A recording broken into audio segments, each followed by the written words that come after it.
But IMR 48.95. And we're going to end up somewhere around 43, 44 grains. Just know that from experience. We'll put our temperature back to 50 degrees because I think that's when I did the initial ladder test. All right, so we put 44 grains in here. Based on all our inputs, it spits out a projected maximum pressure of 60,168 psi. So that's a little bit below the max that I set of 62,000. You see the peak is just a little bit below that no-go zone. And then it will tell us over here on the graph when and where the powder burns out, like when all the kernels are burnt before the bullet exits the muzzle, which is the far right end of the graph. That's when the bullet exits, is at the far edge of this graph. So you can kind of get an idea of the powder you're using and when it's actually all burning. So then it'll also give you muzzle pressure, projectile energy, muzzle velocity, barrel time, which we'll go into later briefly, see recoil energy in foot-pounds. But the things I care about most are the pressure, the velocity that is projecting, the load ratio, and the burnt propellant. So in my opinion, in order to have optimal consistency, we want that burnt propellant to be 100% all the time if we can get it. And what you're going to notice with this program, for those of you that didn't see the 7mm series, I explained this in that load development video, but this is kind of a double-edged sword where I'll pick a powder that, I'll switch to a powder that's too slow, or borderline too slow. We'll go to, what's going to be too slow? Maybe N550. Yeah, this is going to be way too slow. Okay, so, but it's a good example. So when we put a powder in that's too slow, you see I have 46 grains in here now. So I'm 2 grains higher than I was with the other powder, but I'm only at 52,000 psi. So I got a long way to climb before I hit max. And we'll leave the velocity alone, but I'm only at 52,000, and you see my load ratio is already 102.5%. So that's going to be pretty compressed already. And I'm only at 94% burnt propellant. Not good. And what you're going to notice with this program is that as you increase pressure, more of the powder burns. So it's counterintuitive. You would think that as you put more kernels in there, less of it's going to burn because there's more powder, right? Well, that's not how it works. It's the inverse. As you have lower pressure, you'll see less of a burn. So at 52,000, we're burning 94%. At 56,000, we're burning 96%. At 60,000, we're burning 98.7. And at 65.5, we're finally up to 100%. But we're at 109.2% load ratio, which you're not getting that much in there. I don't care if you use a drop tube and a hammer, you're not getting that much in there. So this is what I think is the biggest problem with reloading these days in powder selection, is too many guys are doing this. They're picking a powder that's way too slow, meaning you have to get so much of it in there and you're never going to get that much in there. So let's go back down to a realistic number that you might be able to fit. 103.6, you might be able to get that much in there with a drop tube, and it's going to be really compressed. But even compressing the heck out of it, you're only at 54,000 psi and only 95% of the powder's burned. That's going to be inconsistent more times than not. And what you're going to notice is it might shoot a good group once in a while. It's not going to do it all the time. A good telltale that not all the powder is burning and you're going to have a fussy load on your hands is that if you are using extruded powder like this and you're using a good scale and you go out and you shoot a 3-shot group and the extreme spread is, I'm going to say, over 30, it's not all burning. And the farther it is over 30, the more it's not all burning, and you're just going it's going to be erratic always. If you're using optimal powders, a 3-shot extreme spread, not standard deviation. I don't use standard deviation because in most instances it's a useless number until you have really large sample sizes. Then it's a useful number, but even under 10 shots, standard deviation is kind of a useless number. So I use extreme spread. If your standard deviation is if you're using, again, let me go back. If you're using extruded powder and a good scale, Your extreme spread should be under 30 or thereabouts, under 35 for sure. And your standard deviation should usually be in the single digits if you're using an appropriate powder. If it's not, if it's higher than that, there's better choices. So what you'll see when you have this 95% burnt propellant is a lot of times, and you'll see videos like this online of, I'm not going to name names, but you'll see guys that they're using a powder that's way too slow for the application, and the extreme spread is in the 50s or 60s, and it shoots like shit, and they can't figure out why. This is why. The powder's way too slow. And they're doing it to chase velocity, or they just don't know any better, or some combination thereof. But that's what happens. So if you pick a powder, if we go back to IMR 4895, and we'll do, you have the ability down here to add loading ladder steps. So we'll put in 10 steps. I wish it would do more, but it only goes to 10. We'll use 0.4 grain increments, which I don't recommend. That's too big, but we're just trying to explore here. So now we'll get back to 62,000 PSI. It's going to be about 44.3 maybe. Yep. Okay, so 62,232. So we see here that at our maximum pressure, we have 97% fill ratio and 100% burnt propellant. If we go down to, when you do a ladder test, we're not talking about ladder tests yet, but basically what you're looking for an optimal powder is what I like to test is from 50,000 PSI up to my max, whatever I deem my max to be, 62, 65, whatever, depending on my application and the cartridge, wherever I set it. I want from 50,000 up to whatever my max is. So if we go down and find something that's 50,000, 50,457, you see we're at 99% burnt propellant. So we're a little bit below 100, but we're darn close. If we go up to the next charge weight, we're already up to 100%. So in our full operating range from 50,000 to 62, we have over 90% load ratio, which is what we want, ideally, if you can get it. And burnt propellant goes from 99, but it's 100 by the time you get to 52,000 PSI, and it stays 100 all the way up to max pressure. This, in my opinion, is how you find an ideal powder.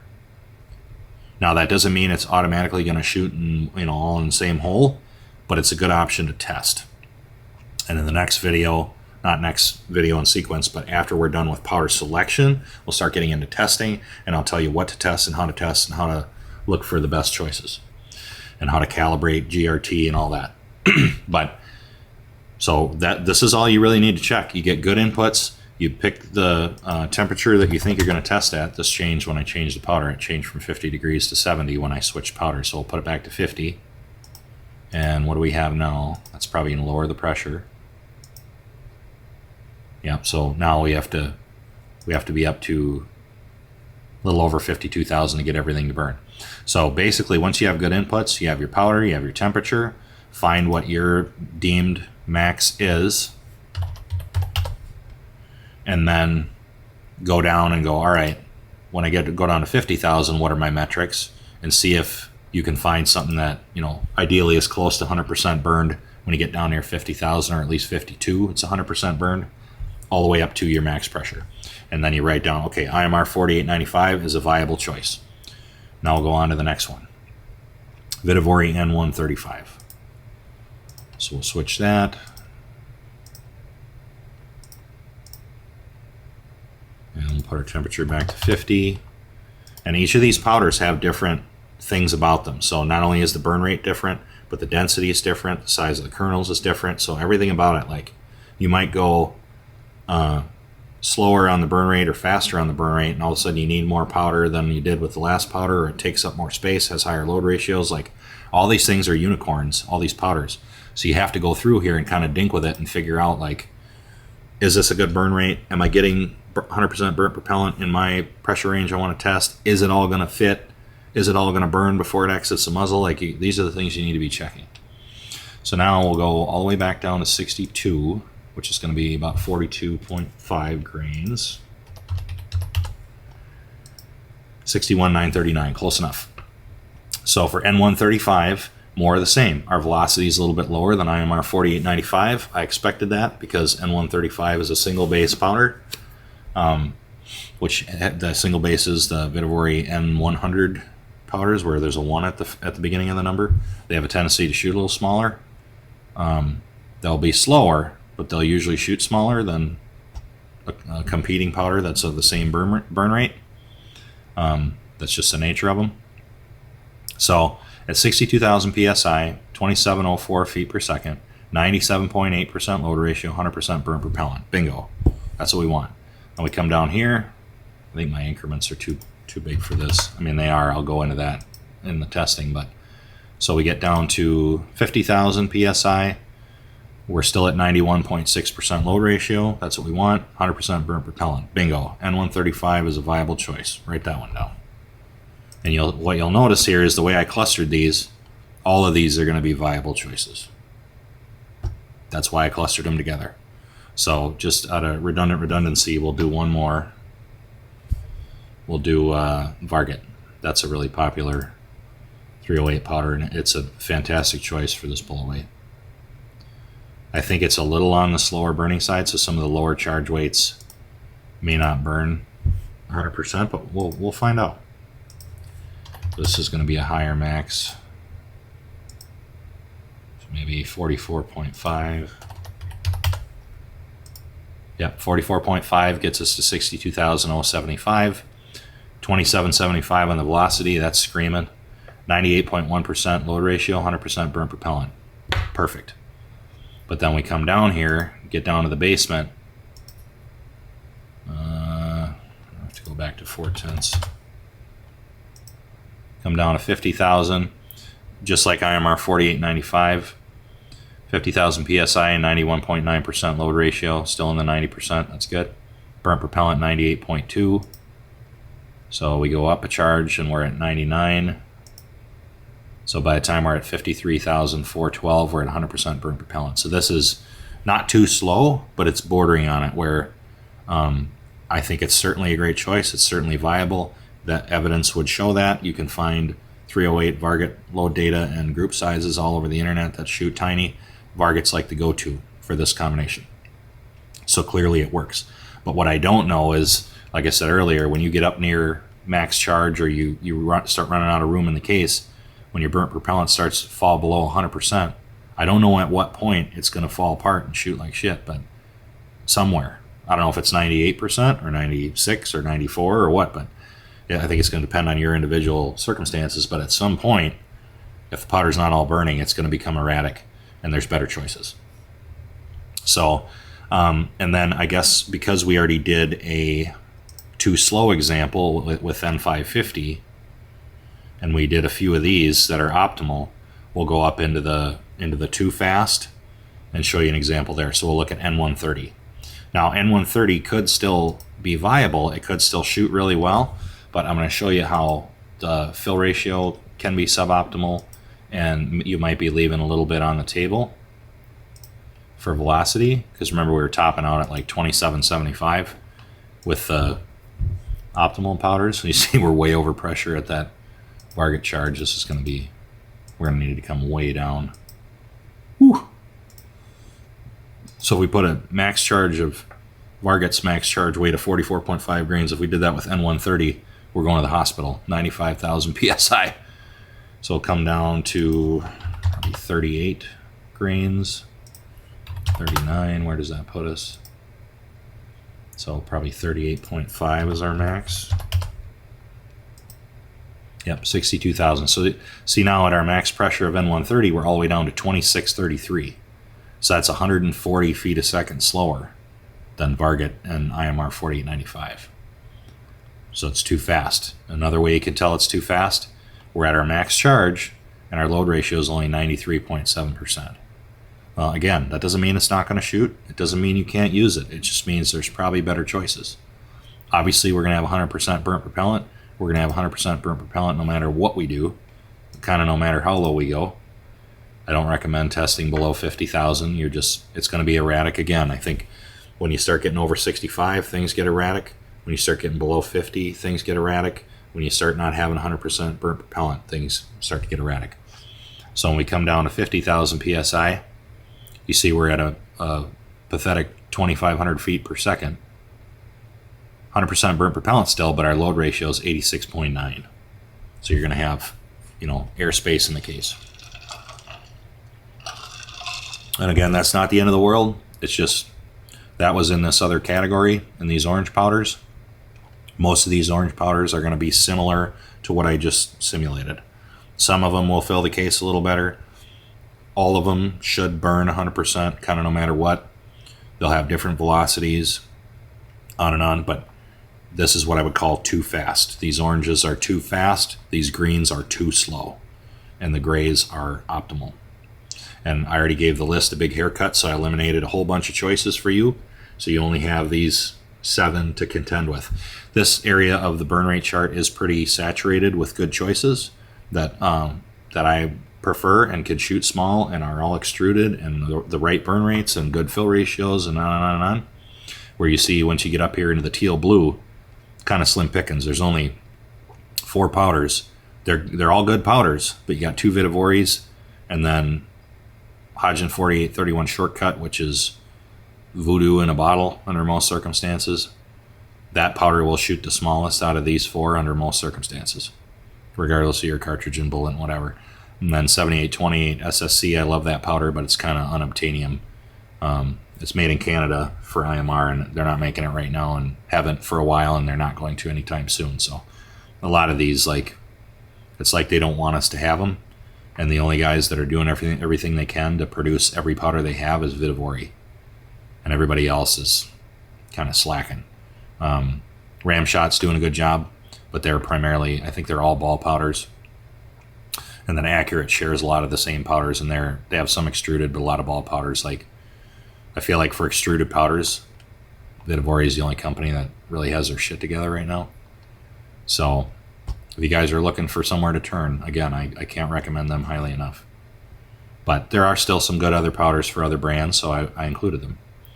I think that's really it for finding what you should be looking for in an optimal situation. And again, I guess the disclaimer I should say about this program is it's not perfect. This is just a guide. Treat it kind of like a hand loading manual or published data online, where you can't take all this to the bank, but it's way more accurate and it's a way better predictor and it's way better for selecting powders than just opening a manual and grunting and pointing. I'm going to try this. This, at least you have an idea that it's a good choice, and it gives you somewhere to start. You can go, okay, I know that 35.7 grains is going to be around 50,000 psi. It might not be 50,000. It might be 48. It might be 52. It's not going to be 65. So this gives you a good idea of where to start. And then maybe I can go into calibrating it. What do we have for time here? Oh, we're only 53 minutes in. I'm doing really good. Yeah, let's go into calibrating it real quick. So what I do to calibrate it is, let's say you want to dabble with, let's get back to a powder that we should be using. What's one that I didn't sample?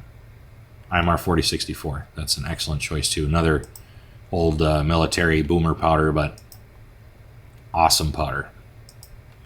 Always shoots small to reasonably small. Kind of no matter what you're loading it in. So go back up to about 44 grains. That's where that's going to land. That's a little high. It's 43.1.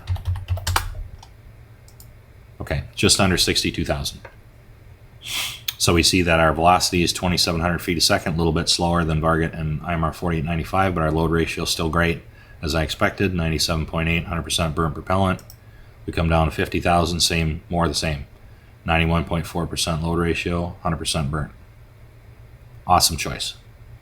But we don't know what we're going to get. So what I recommend for you guys to calibrate this before you actually load your ladder test is, I recommend that you do this, and because the other thing we don't know, unless you do what I said and go out and get your fired water capacity, which I really recommend. Go get your fired water capacity, put that in here, so then when you want to go out and dabble with these powders and figure out how to calibrate GRT, this is what I do. And I don't know if it's the right way to do it. Some of you that are more intimate with the program, if you want to politely tell me how to do it the right way, feel free in the comments. I think you end up in the same place. I don't think it really matters that much, but this is how I do it. So I'll load up one charge at 50,000 psi, just one round, and then I'll go, maybe we should talk about increments too. I'll go up, say 4/10 of a grain, and I'll load one, and another 4/10 and load one, another 4/10 and load one, and I'll do that for like the lowest 5 or 6 charges, just one shot of each. And then I'll go out, and if this is through the lens of, okay, you got a brand new rifle, you got new components, you're trying to start load development, where do you start? I'll take the 3 shots that or 5 or whatever, that I use to get water capacity, and I'll use those 3 to 5 shots to kind of crudely sight in the gun.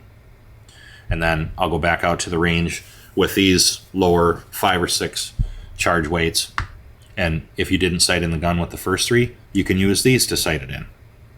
I'll just go out and shoot them. You're not shooting for groups. You're not doing any of that. You're just trying to calibrate GRT. So I'll go out and shoot those, and I'll write down, before I go out, I'll write down, okay, GRT said that 40.3 grains equals 50,082 PSI and 2,547 feet per second. And I'll write that down. And then I'll do the same for the next charge weight, and the next, and the next, and the next. And then I go out and shoot them and see, this is where you need to have a good chronograph, and why.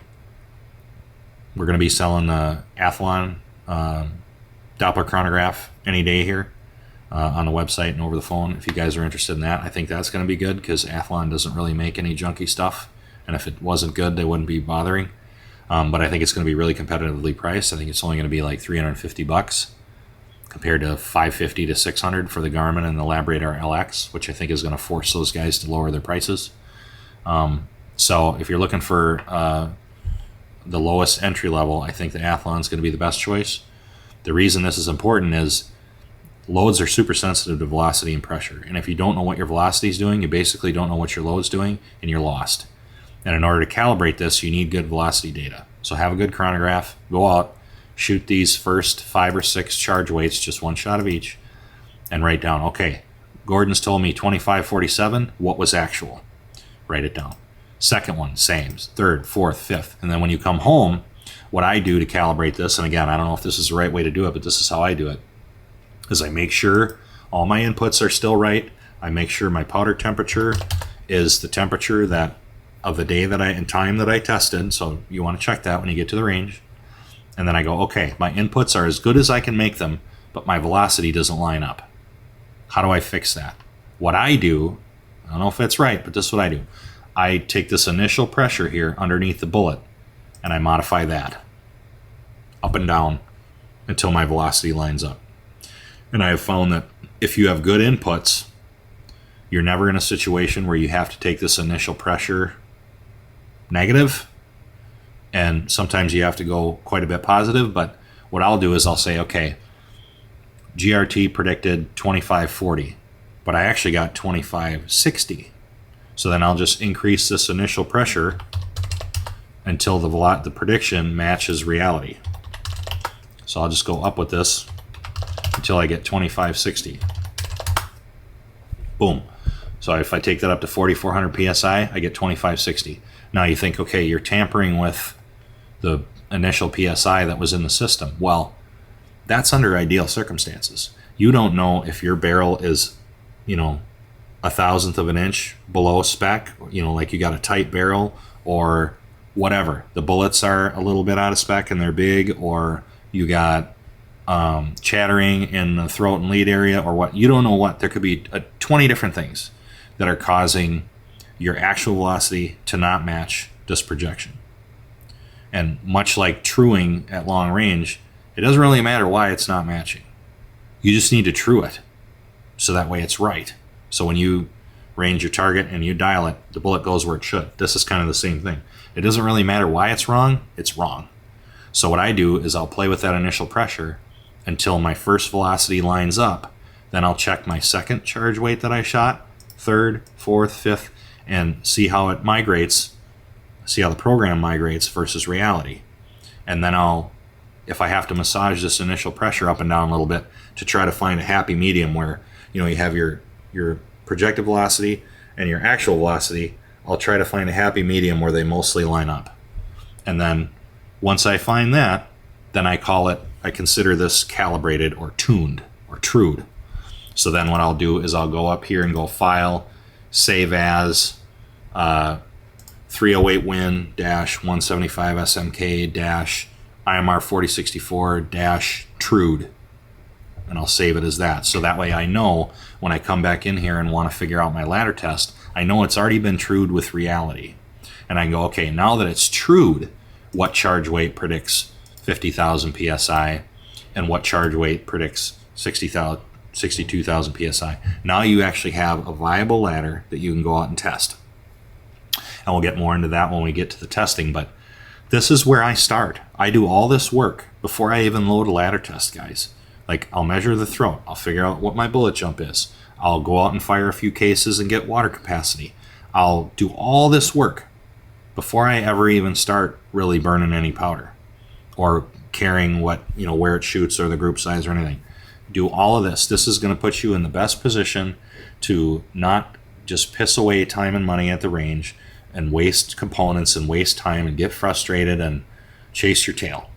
If you want to get out there and be efficient and get things shooting as fast as possible, this is how you do it.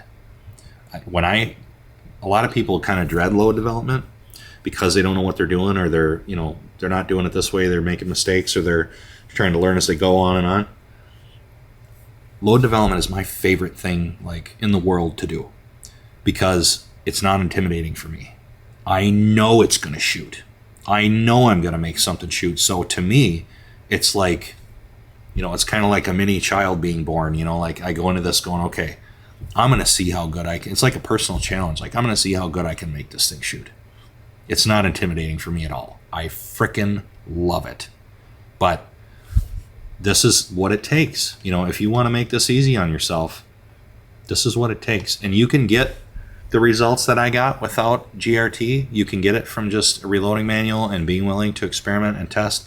Just know that if you want to do it that way, do it old school, you're going to spend a lot more time and money and components and fumbling around to get to the same place. And if that's what you want to do and you enjoy it, you have the time and the resources, do it. But this is like the fast forward button. This is fast tracking you guys into my system. This is exactly what I do. There's no secrets. This is exactly what I do for every gun that I want to develop a load for. And let's see where we at now, a little over an hour. So I guess I should take a few minutes and talk about powder and why it's so important. So remember, going back to our Pareto distribution, this is one thing I want to rag on a little bit. I saved the bitching for the end, for those of you that don't want to hear it, but it's in your best interest to hear it, so listen up. We have our Pareto graph here. We have powder selection and bullet selection. Here's a big gripe I have. So one gripe was guys using powders that are way too slow, trying to chase velocity, and all they're gaining is they're wasting more money because the powder's not being burned, their charge weights are higher, they're pissing away more money on powder, and it's not going to shoot.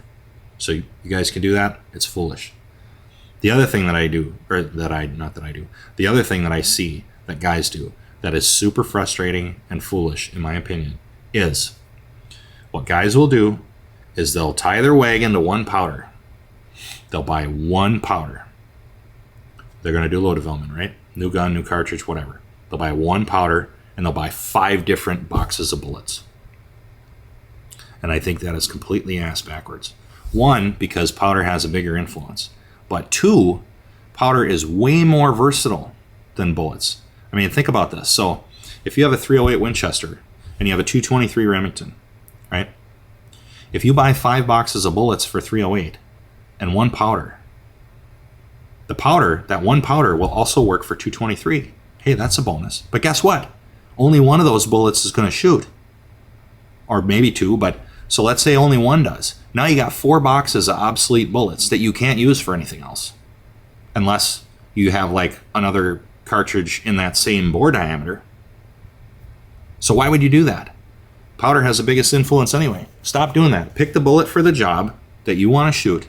Make it shoot. Don't use that as an excuse to get out from under it because you don't know what you're doing. Buy 1 bullet that you want to shoot. Make sure your barrel has adequate twist rate for it and it's going to fit in your magazine and on and on. But once you check those boxes, make it shoot.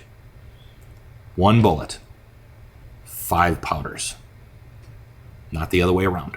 Because when you have those 5 powders, You can test each one of them a little bit, and I'll show you how to do that in future videos. You can dabble in each one a little bit, and there's going to be a clear standout. One or two of them is going to shoot circles around the other ones. And you go, okay, these are my powders. Well, guess what? You picked a powder, so the other four you don't need. Those powders are usable in a 223 and a ton of other cartridges. So now you have versatility to test different things and move the biggest levers on here. You know, you're stuck with your cartridge, but powder is the second biggest lever that you can be playing with. And the powders are still usable in other cartridges. Where when you have 5 boxes of bullets and 4 of them are obsolete, now what do you do with them? Sell them? Throw them away? Let them collect dust on a shelf? Like, you guys are going, most of you guys, you know who you are. You're going about this all wrong. Pick the bullet for the job. Get a bunch of different powders so you have, in the future, when you want to do low development for your 223, you have 5 choices. And if you want to do development for some other cartridge that's in that burn rate, like whatever, 6BR or whatever, like, you have some choices. Rather than being pigeonholed into all these boxes of bullets. Because if you think about it too, most of the time, they're the same price. Like a box of 100 bullets is 40, 50, 60 bucks, depending on the bullet. That's how much a pound of powder is. 40, 50, 60 bucks. So what's the difference? Get more powder, expand your, start working on, depending on the cartridges you have, start working on collecting this list. If you want to do this for a lifetime and you're going to shoot a whole bunch of different stuff and whatever, start working on collecting these 36 powders. If you're not going to shoot the big stupid stuff, you don't need these down here, but you get the idea. Like, start getting these things on the shelf, even if it's just a pound or two of them, so that way you have versatility to test different things out. And maybe the powders will give you an opportunity to learn what I'm saying, and like, try a powder that's too fast and see what it does. Try a powder that's too slow and see what it does. If you have a 308, try one in the orange, try one in the green. Figure this out for yourself. But you can't do that if you tie your wagon to one powder that probably isn't the optimal powder. Unless you have a 308 and you pick Varget, like, you're probably going to be okay. But if you don't know anything about the cartridge and there isn't a lot of data online, you're literally going like this and hoping the dartboard's over there, and just, wouldn't you want to know where the board is and have 5 darts rather than, trying to get lucky with one? So I'm going to get off my horse now, get off my soapbox. We're a little over an hour. I think that's enough for now. And we'll go into further. So I told you how to calibrate it. Once you have the powder calibrated, in future videos after this video, we're going to go into, all right, now that the powder's calibrated, now what do we do, Tim? Like, what do we test? Where do we start? So I'll go into that next. This turned out really good, and I thought it was going to be a lot longer than this, so I'm really happy. I only have to break this up into 2 videos. If you guys have questions, leave them down in the comments. I may not answer you directly. I may or may not. If there's a lot of guys with the same question, I'll address it in the next video. But I got to put a bow on this and get ready for part 3, I think, is coming out in about 45 minutes. So thank you guys. I know I was kind of manic and speed talking there like the Micro Machines guy. For those of you that are older, you know who that is. But there's a lot to this. And I know this is going to be contentious, but this is how you select optimal powders for your situation. You can dabble outside of what I suggested as far as load ratio and burnt propellant and all that. But in my experience, it's kind of a fool's errand. Trying to chase velocity and, if not all the powder's burning, you're just setting yourself up for problems. And I'm going to show you, you think, okay, who's this guy on the internet with 10,000 subscribers? I shot this series last fall. So it's already baked. The cake is baked. Well, you're going to see that what I do, how I test and what I look for and on, this is what the big dogs do. Cortina and Keith Glasscock at Winning in the Wind and Bart Sauter and all these guys. Speedy, like, the way I test and what I look for is the same thing they do. So for those of you that this sounds like quackery, pay attention, because this is what the big dogs do, and they're not going to tell you this, but I am. So stay tuned. Thank you guys. I'll see you in the comments on the video in 45 minutes. Like, subscribe, share with your buddies, all that. See you on the next one.